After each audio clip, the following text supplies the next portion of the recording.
کسی سلطنت پر ایک بادشاہ حکومت کرتا تھا۔ وہ بڑا سمجھدار، رحم دل اور اپنی رعایا کا خیال رکھنے والا تھا۔ اس کی رعایا اس سے بہت خوش تھی۔ جہاں اس بادشاہ کے اندر اتنی خوبیاں تھیں، وہاں کچھ خامیاں بھی تھیں۔ اس بادشاہ کی ایک آنکھ نہیں تھی اور اس کی ایک ٹانگ بھی کسی جنگ کے دوران کٹ گئی تھی۔ اس نے چلنے کے لیے لکڑی کی مصنوعی ٹانگ لگا رکھی تھی۔ ایک دن وہ اپنے محل میں ٹہل رہا تھا۔ ٹہلتے ٹہلتے وہ اس بڑے ہال نما کمرے میں پہنچ گیا جس کی دیواروں پر اس سے پہلے گزرے ہوئے بادشاہوں کی تصویریں لگی ہوئی تھیں۔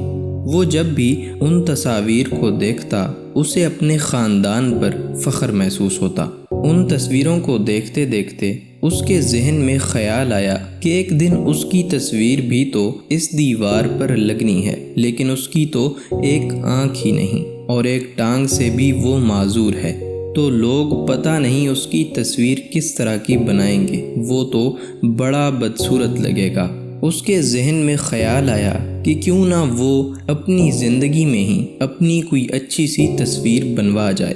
اگلے دن اپنے دربار میں اپنی سلطنت کے بہترین مصوروں کو اکٹھا کیا اور ان سے اپنی تصویر بنانے کے لیے کہا، آپ میں سے جو بھی میری خوبصورت اور شاندار تصویر بنا سکتا ہے وہ آگے آئے۔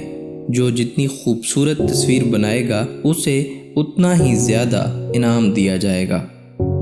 بادشاہ کی بات سننے کے بعد سب مصور سوچنے لگے، راجہ تو کانا اور لنگڑا ہے، اس کی خوبصورت تصویر کیسے بنے گی؟ اور اگر تصویر خوبصورت نہ بنی تو ہو سکتا ہے بادشاہ غصے میں آ کر انہیں کوئی سزا دے۔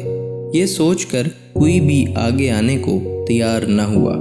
سارے مصور ہی کوئی نہ کوئی بہانہ بنا کر وہاں سے چلے گئے اور وہاں ایک بوڑھا مصور کھڑا رہ گیا۔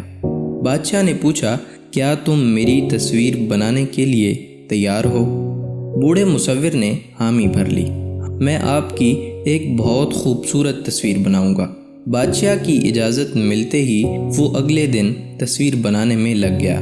کافی دنوں کی محنت کے بعد آخر وہ تصویر بن کر تیار ہو گئی۔ جس دن تصویر کو بادشاہ کے حضور پیش کیا جانا تھا، اس دن بادشاہ کے دربار میں باقی لوگوں کے ساتھ ساتھ ان سارے مصوروں کو بھی بلایا گیا تھا جنہوں نے تصویر بنانے سے معذرت کی تھی۔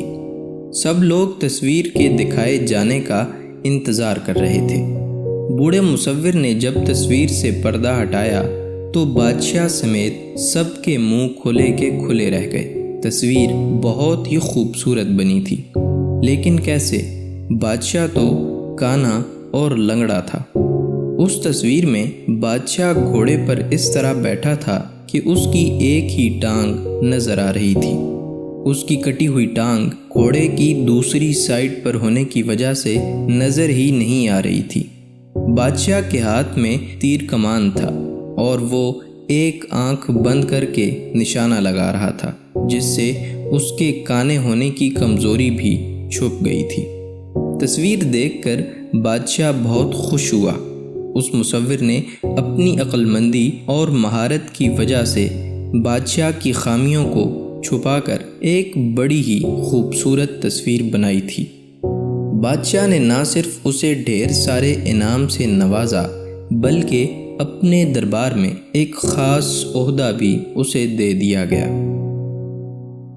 زندگی میں ہمیشہ نیگیٹو کی بجائے چیزوں کے پازیٹیو پہلوؤں کو سامنے رکھ کر ہی سوچنا چاہیے۔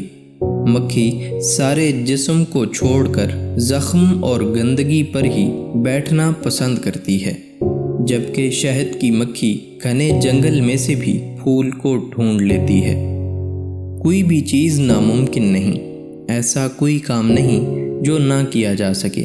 بس سوچ کو مثبت رکھ کر، منفی چیزوں کو چھوڑ کر مثبت پہلوؤں پر غور کر کے ایسے کام آپ کر سکتے ہیں جو دنیا کو حیران کرنے کے لیے کافی ہیں۔